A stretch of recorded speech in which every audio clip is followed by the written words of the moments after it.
Hello everyone, आज date है 9 अगस्त 2021 और द हिंदू न्यूज एनालिसिस में आपका स्वागत है। इस वीडियो में हम द हिंदू की इंपॉर्टेंट न्यूज़ को एग्जाम के पॉइंट ऑफ व्यू से डिस्कस करेंगे। इस न्यूज़पेपर के पीडीएफ का लिंक नीचे डिस्क्रिप्शन में दिया हुआ है या फिर आप direct Telegram channel volcano IAS academy को सर्च करके वहां से भी पीडीएफ को डाउनलोड कर सकते हो।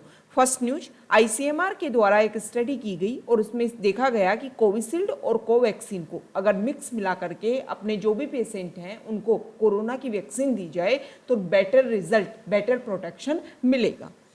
इस आर्टिकल की स्टडी में ICMR ने जो स्टडी की उसमें सामने आया कि 18% ऐसे यूपी में जिनको अनजाने में ये वैक्सीन गलती से दे दी गई। पहली जो वैक्सीन है उन्होंने फर्स्ट डोज कोविशील्ड की ली और जो सेकंड डोज है वो उनको कोवैक्सीन दे दी गई। लेकिन जब उनके ऊपर स्टडी की गई तो ये माना गया कि दोनों के मिक्स के से जो रिजल्ट निकल के आया वो अगर सिंगल वैक्सीन, मान लो कोई पर्सन ऐसा है जिसने कोविशील्ड की ही दोनों डोज ली, मान लो कोई पर्सन ऐसा है जिसने कोवैक्सीन की ही दोनों डोज ली, लेकिन अगर दोनों ने मिक्स डोज ली है तो उनमें ज़्यादा इम्यूनिटी लेवल देखने को मिला है। तो ये काफ़ी अच्छे रिजल्ट हैं। इससे क्या होगा, इससे मेन प्रॉब्लम ये होगी कि जब भी शॉर्टेज होती है, मान लो कोविशील्ड वैक्सीन कोई पर्सन ले रहा है और कोविशील्ड की वैक्सीन की शॉर्टेज है तो दूसरी डोज लेने में उसको एक टाइम ड्यूरेशन जो है वो ज़्यादा बढ़ जाता है। तो इससे अगर वैक्सीन की शॉर्टेज भी है तो उसको हम अच्छे से निपट लेंगे और जब उसका रिजल्ट इतना शानदार निकल करके आ रहा है तो इसका जो मिक्स डोज है वो ही नेक्स्ट टाइम अब दिया जाएगा।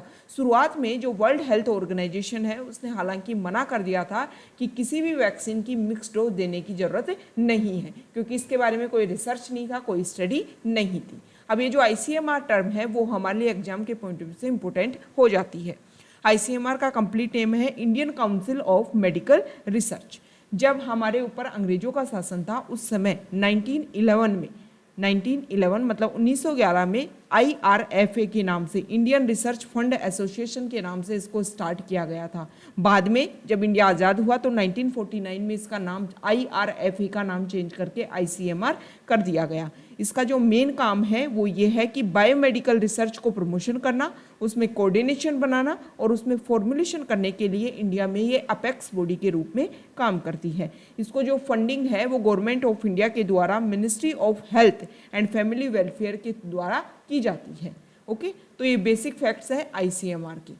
नेक्स्ट न्यूज, हमारे जो चीफ जस्टिस ऑफ इंडिया हैं उन्होंने कुछ स्टेटमेंट दिया और ये स्टेटमेंट उन्होंने नेशनल लीगल सर्विसेज अथॉरिटी के जब लीगल सर्विसेज ऐप और विजन स्टेटमेंट को वो पब्लिश कर रहे थे विज्ञान भवन में, उस समय उन्होंने ये स्टेटमेंट दिया। NV रमन्ना ने बोला कि प्रेजेंट टाइम में जो पुलिस स्टेशन है वहाँ पर सबसे ज़्यादा ह्यूमन राइट्स का वायलेशन किया जाता है, वहाँ पर सबसे ज़्यादा ह्यूमन राइट्स रिस्क में है। NV रमन्ना ने ये भी बोला कि अगर हम एक ऐसी सोसाइटी चाहते हैं जहाँ जो रूल ऑफ लॉ के द्वारा गवर्नड हो, रूल ऑफ लॉ जो है वो आपको ये बताना है नीचे कमेंट बॉक्स में कि हमारे कॉन्स्टिट्यूशन में हमने रूल ऑफ लॉ कहाँ से लिया है। NV रमन्ना ने ये बोला कि अगर हम देखो, हमारे यहाँ पर एक बहुत बड़ा गैप है किसके बीच में, कि जो प्रिविलेज्ड पर्सन है, हाईली प्रिविलेज्ड पर्सन और जो मोस्ट वनरेबल पर्सन है उनके बीच में अगर जस्टिस की एक्सेसिबिलिटी की बात की जाए तो एक बहुत ही वाइड गैप आ जाता है। तो अगर उस गैप को हम कम करना चाहते हैं, सोशो इकोनॉमिक जो डाइवर्सिटी है उसकी रियलिटीज़ को हमें समझना चाहिए, उसको याद रखना चाहिए और हमें इसको अगर हमें कम करना है तो जो भी राइट्स देने से मना किया जाता है उस रीजन को, उस कारण को हमें ख़त्म करना होगा। क्योंकि अगर जब हम ऐसा करेंगे कि सभी को इक्वलिटी में राइट्स अवेलेबल होंगे तब ही हम इस गैप को कम कर पाएंगे और एक इक्वल कंट्री के रूप में इंडिया को डेवलप कर पाएंगे। उन्होंने बोला कि पुलिस स्टेशन में जो भी ह्यूमन राइट्स है उसको सबसे ज़्यादा थ्रेट मिलती है। इसके अलावा किस किस के थ्रू, जैसे कि 3rd डिग्री जो ट्रीटमेंट दिया जाता है ना, कहाँ पर, पुलिस स्टेशन में, उसकी वजह से custodial torture, police atrocities still prevail despite constitutional guarantee. Constitution में गारंटी दे रखी है, उसके बाद में भी कस्टोडियल टॉर्चर होता है, पुलिस एट्रोसिटीज भी होती है पुलिस स्टेशन में, जिसकी वजह से जो फंडामेंटल राइट्स हैं उनका वायलेशन होता है। उन्होंने एडवाइस में एक बात बोली कि lack of effective legal representation at police station is a huge detriment to arrested or detained person. The first hour of arrest or detention often decide the fate of the case for the accused. मतलब जो case की आगे क्या हालत होने वाली है, उसका भाग्य क्या है, किस तरीके से उस केस को हैंडल किया जाएगा, वो पहला घंटा ही मतलब शुरुआती टाइम ही ये बता देता है कि किस तरीके से उसके ऊपर वर्क किया जाना है। चीफ जस्टिस रमन्ना ने अपने वर्ड ऑफ एडवाइस में अपने जो फेलो जजेस हैं उनके लिए भी कहा। उन्होंने बोला कि अगर जुडिशरी चाहे, if judiciary wants to gain the trust of the poor and the vulnerable, it has to assure the marginalised that it exist for them. मतलब जुडिशरी के लिए उन्होंने बोला कि अगर जुडिशरी पूरे इंडिया में अपनी जो भी पावर्स हैं उनको गेन करना चाहती है, लोगों की नज़रों में एक विश्वास को गेन करना चाहती है, तो हमें क्या करना होगा, जुडिशरी को जो पुअर और वनरेबल पर्सन्स हैं उनका ट्रस्ट को गेन करना होगा, उनका ट्रस्ट जीतना होगा। नेक्स्ट न्यूज देखो, एसपी समाजवादी पार्टी के मेंबर हैं अखिलेश यादव, उन्होंने ये बोला है कि अगर 2022 में जो यूपी में चुनाव होते हैं तो हम उसके बाद में अगर हम पावर में आते हैं तो हम कास्ट बेस्ड सेंसस करवाएंगे। देखो इसकी मांग पहले बिहार में भी उठ रही है कि कास्ट बेस्ड सेंसस होना चाहिए, जनगणना होनी चाहिए, लेकिन किसी और मेंबर ने कहीं से एक स्टेटमेंट आया था, उन्होंने ये बोला कि हमारे इंडिया की अगर हम हालत सुधारना चाहते हैं, स्थिति सुधारना चाहते हैं, क्योंकि कास्ट बेस्ड सेंसस से क्या होगा कि कास्ट का पता चलेगा कि किस कास्ट का कितना प्रिविलेंस है। इससे क्या होगा कि कास्ट के ऊपर आधारित जो वोटेड संख्या है, मतलब वोट की तरीका है, जो वोट मांगने का तरीका है वो कास्ट के ऊपर आधारित होगा। इससे क्या होगा, इक्वलिटी नहीं आएगी। जो ग्रोथ एंड डेवलपमेंट के आधार पर वोट मांगे जाने चाहिए वो दोबारा से कास्ट के आधार पर रिप्लेस कर दिया जाएगा। तो कहीं से एक स्टेटमेंट देखने को द हिंदू में मिला था कि उन्होंने बोला था कि देखो कास्ट बेस्ड जो सेंसस है उसके स्थान पर हम डेवलपमेंट बेस्ड, ग्रोथ बेस्ड इस तरीके की सेंसस या फिर पुअर्टी बेस्ड सेंसस करवा सकते हैं, जिससे इंडिया की जो एक्चुअल पोजीशन है वो आपको पता चले और उसके लिए आप वर्क कर पाओ। जो चीज़ें हैं, अगर हम हमारे आज़ाद होने की इंडिपेंडेंस के 75 ईयर्स हम कंप्लीट करने वाले हैं, उस 75 ईयर्स कंप्लीट करने के बाद भी अगर वोट उसी तरीके से मांगे जाए जिस तरीके से 75 ईयर्स पहले मांगे जा रहे थे, तो फिर कोई अंतर ही नहीं है, कोई गैप ही नहीं आया, कोई चेंजेस ही नहीं आई। समय के साथ में बदलाव बहुत ज़्यादा जरूरी है किसी भी कंट्री को वेल एस्टेब्लिश्ड कंट्री के रूप में सिचुएटेड होने के लिए। नेक्स्ट न्यूज यहाँ देखिए, टोक्यो ओलंपिक की क्लोजिंग सेरेमनी को लेकर के ये पिक्चर है और इसमें ये बताया गया है कि जिस स्टेडियम में क्लोजिंग सेरेमनी हुई वहाँ पर अरिगाटो लिखा हुआ था। अरिगाटो का मतलब होता है thank you. Okay, next news, Afghanistan जो एक लैंडलॉक कंट्री, वहाँ पर टेररिज्म जो है, टेररिज्म को बढ़ावा देने के लिए तालिबान कोशिश कर रहा है कि दोबारा से अफगानिस्तान की जो मेजर सिटीज़ हैं वो उसके अंडर आएँ। तो 3 मेजर सिटीज़ को भी तालिबान ने कोशिश किया है अपने अंडर लाने का। इसमें अगर इन 3 सिटीज़ की बात करें तो ये जो सिटीज़ है ना, जिसका नाम है कुंदूज, शार-ए-पुल एंड तालोकान, बहुत समय पहले से जो तालिबान है वो कोशिश कर रहा था। तालिबान ने 2015 से ये वाली जो सिटी है उसको अपने अंडर मेंटेन करके रखा था, कुंदूज सिटी को, और ये सिग्निफिकेंट सिटी है तालिबान के लिए। और 2016 से दोबारा से, हालांकि इसके पास नहीं थी, लेकिन तालिबान चाहता था कि इस सिटी को वो अपने अंडर लेकर के आए। देखो इससे क्या समझ में आ रहा है, इससे ये समझ में आ रहा है कि जो तालिबान है ना, जो अदर कंट्री हैं, यूएस है, अदर रीजनल कंट्रीज हैं, वो डिस्कशन करने में लगाए हुए हैं कि वहाँ पर पीस एस्टेब्लिश हो। अरे भाई, पीस एस्टेब्लिश जब होगा जब वहाँ पर अफगानिस्तान की जो गवर्नमेंट है वो इक्वलिटी में होगी। तालिबान को लगेगा कि जो अफगानिस्तान की गवर्नमेंट के साथ में अगर वो बात करे तभी जाकर के वहाँ पर कुछ वर्क हो सकता है। जब तालिबान पहले ही वहाँ पर मेजोरिटी में आ जाएगा तो वहाँ पर किस तरीके से अफगानिस्तान अपनी बात रख पाएगा? अफगानिस्तान की गवर्नमेंट तभी तो अपनी बात रख के पाएगी ना, तब वो पावर में बिल्कुल इक्वल लेवल पे है।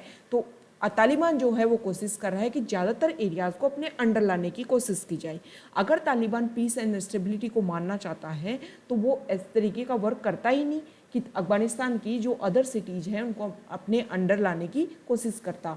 जो बॉर्डर वाले एरियाज़ हैं जो अफगानिस्तान के अदर कंट्रीज़ के साथ में मिलते हैं, उनको कैप्चर करने की, उनको ब्लॉक करने की बिल्कुल भी कोशिश नहीं की जाती अफगानिस्तान के द्वारा। नेक्स्ट न्यूज देखो, आसाम और मिजोरम जो हमारा नॉर्थ ईस्ट वाला पार्ट है, वहाँ पर काफ़ी लंबे समय से कुछ डिस्प्यूट चल रहे थे बॉर्डर वाले एरियाज़ को लेकर के, और इसकी वजह से मिजोरम में कुछ इकोनॉमिक ब्लॉकेड हो गए थे। अब वो इकोनॉमिक ब्लॉकेड को हटा लिया गया है। आसाम का लास्ट टाउन है जिसका नाम है लैलापुर। इस जगह पर ब्लॉकेड लगा हुआ था जिसकी वजह से जो बेसिक जो चीज़ें हैं वो मिजोरम में पहुंच ही नहीं पा रही थी।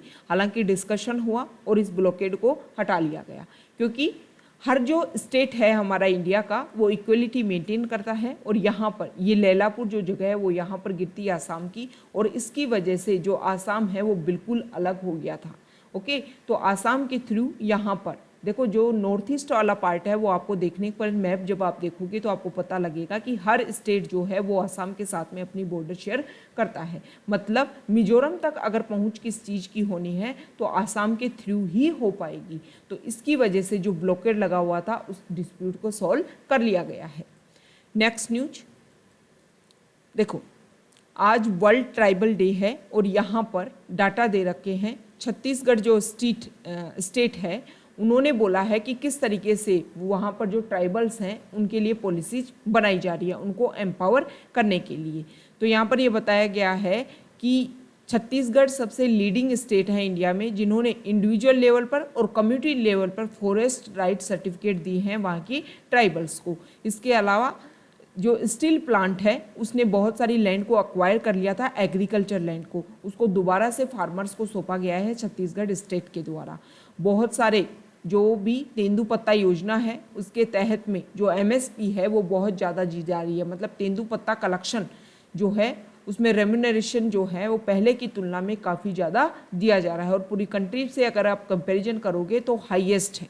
इसके अलावा अगर आप एमएसपी की बात करोगे, number of minor forest produced, उसमें एमएसपी जो है वो 7 से 52 तक बढ़ा दी गई है।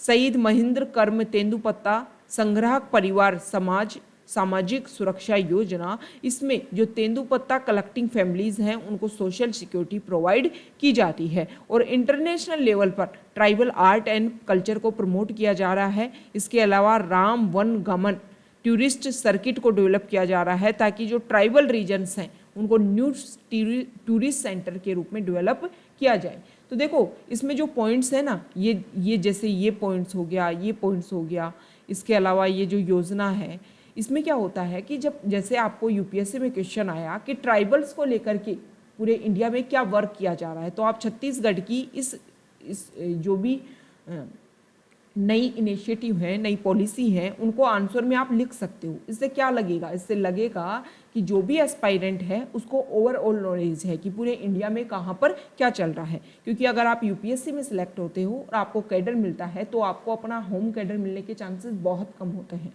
बहुत ज़्यादा चांसेस हैं कि आपको अदर कैडर मिलेगा। तो आपको पूरे इंडिया के बारे में जानकारी होनी चाहिए कि कहाँ पर किस चीज़ के लिए क्या वर्क किया जा रहा है। नेक्स्ट न्यूज यहाँ देखिए, दिल्ली में पहली बार एनिमल डीएनए लैब जो है वो रोहिणी में सेटअप किया गया है। इससे क्या होगा कि पहले दिल्ली में अगर कोई इंसिडेंट साइट मिलती थी, वहाँ पर किसी एनिमल के पीसेज मिलते थे तो उनका डीएनए सैंपलिंग करवाने के लिए किसी अदर स्टेट में भेजा जाता था। क्योंकि प्रेजेंट टाइम में क्या प्रॉब्लम है कि काउ स्लॉटरिंग को लेकर के बहुत सारे केसेज हो जाते हैं। अब ये जो काउ स्लॉटरिंग है या फिर इलीगल ट्रेड ऑफ एनिमल्स हैं या फिर अदर एनिमल रिलेटेड जो केसेज हैं उनको टाइमली डिस्पोज किया जा सकेगा। नेक्स्ट न्यूज यहाँ देखिए, ओडिशा जो है वो कोस्टल हाईवे बनाने की पूरी कोशिश कर रहा है।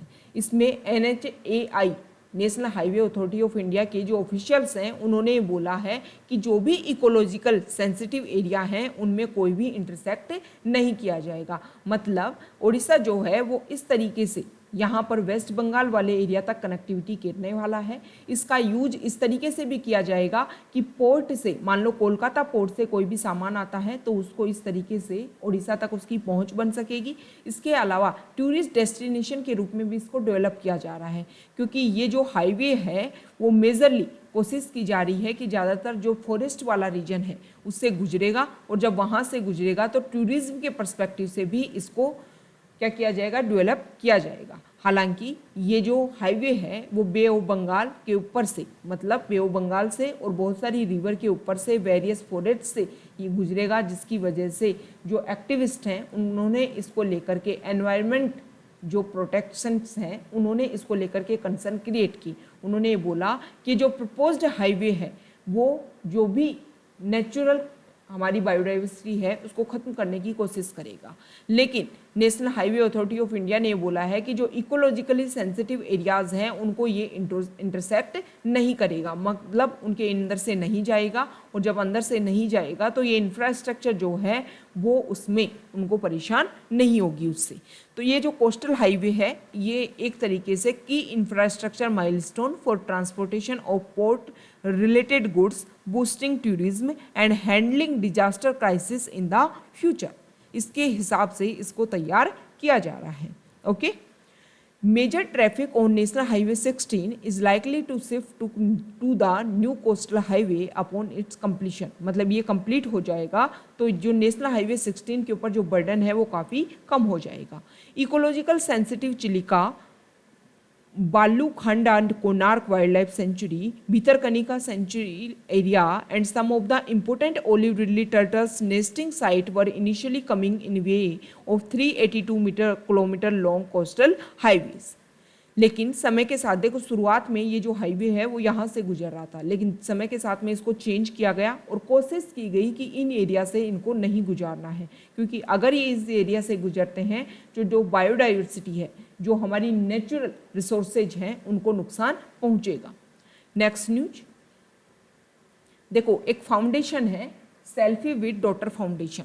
आपने जो भी आप सोशल मीडिया यूज़ करते हो वहाँ पर बहुत ज़्यादा इसके आपने देखे होंगे कि लोगों ने अपने बेटियों के साथ में सेल्फी लेकर के वहाँ पर पोस्ट कर रखी है।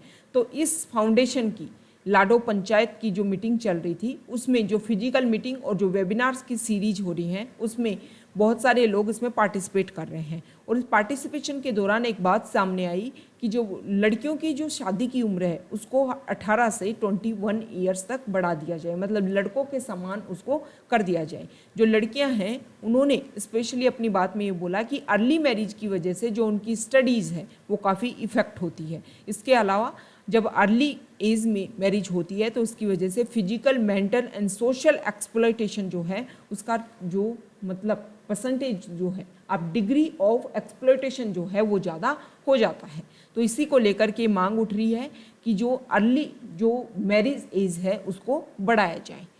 नेक्स्ट न्यूज यहाँ देखिए, देखो आंध्र प्रदेश में बहुत लंबे समय से प्रोटेस्ट चल रहा है और उसको प्रोटेस्ट करने का ये कारण है कि वहाँ पर जो 3 कैपिटल वाला एरिया डिसाइड किया गया था कि 3 कैपिटल वहाँ पर बनाई जाएंगी, उसी को लेकर के ये प्रॉब्लम, ये प्रोटेस्ट चल रहा है। और इसमें मांग की जा रही है कि अमरावती जो है उसी को ही मेजर कैपिटल के रूप में डेवलप किया जाए।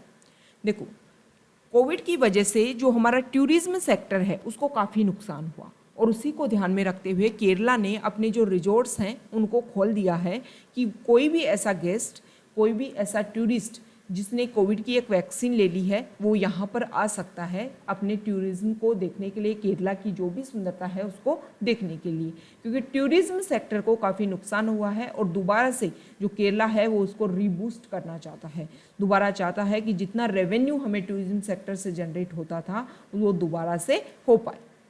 नेक्स्ट न्यूज देखो, ओलंपिक कंप्लीट हो गया है और इस आर्टिकल में ये बताया गया है कि ओलंपिक में बहुत सारे वर्ल्ड रिकॉर्ड टूटे।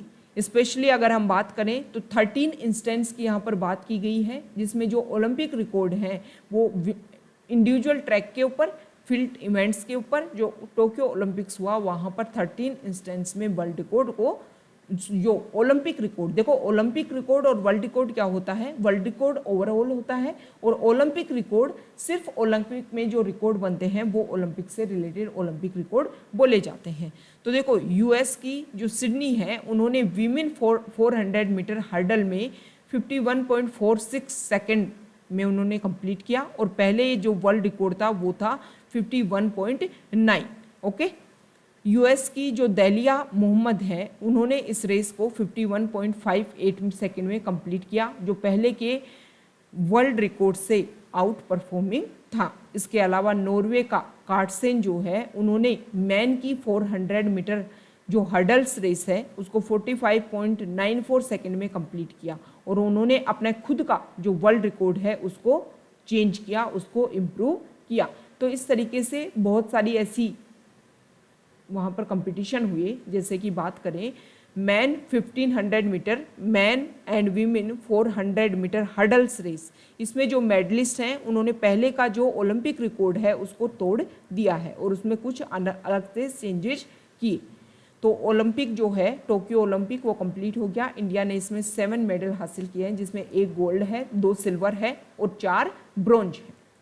नेक्स्ट न्यूज यहाँ देखिए, इंडिया जो है वो यूएनएससी की 1 मंथ के लिए इंडिया को यूएनएससी की प्रेसिडेंटशिप मिली है। तो इसमें बोला जा रहा है कि यूएनएससी की जो डिबेट इसमें इंडिया आज करेगा, मिस्टर मोदी उसमें एड्रेस करेंगे यूएनएससी की जो चेयरमैनशिप है हमारे पास में उसको। तो उसमें रशिया के जो प्रेसिडेंट है मिस्टर पुतिन वो भी इस डिबेट में शामिल होंगे। इस आर्टिकल में ये बताया गया है कि ऐसा नहीं है कि इंडिया ने पहली बार यूएनएससी की प्रेसिडेंसी को हैंडल किया है, मतलब इससे पहले भी इंडिया को यूएनएससी की प्रेसिडेंसी मिल चुकी है। पहली बार यूएनएससी की प्रेसिडेंसी इंडिया को उस समय मिली थी 1950-51 के समय में। उस समय इंडिया का मेजर इशू था, एक तो देखो उस समय सिर्फ हमने फ्रीडम गेन की थी, दूसरा मेजर इशू हमारा कश्मीर वाला इशू था। उसको लेकर के हमने जो कश्मीर वाला इशू है उसको पहले जम्मू एंड कश्मीर क्वेश्चन के रूप में इसको ओरिजिन किया था, लेकिन बाद में 22 जनवरी 1948 को इसका हमने चेंज कर दिया इंडिया पाकिस्तान क्वेश्चन के रूप में। तो ये मेजर प्रॉब्लम रही कश्मीर इशू, इसको बहुत पहले भी बार बार इसको उठाया गया है। 2019 में जब आर्टिकल 370 के तहत इंडिया ने जम्मू एंड कश्मीर का जो स्पेशल स्टेटस है उसको रिमूव कर दिया गया, तो चाइना ने इस इशू को डिस्कशन के लिए उठाया था।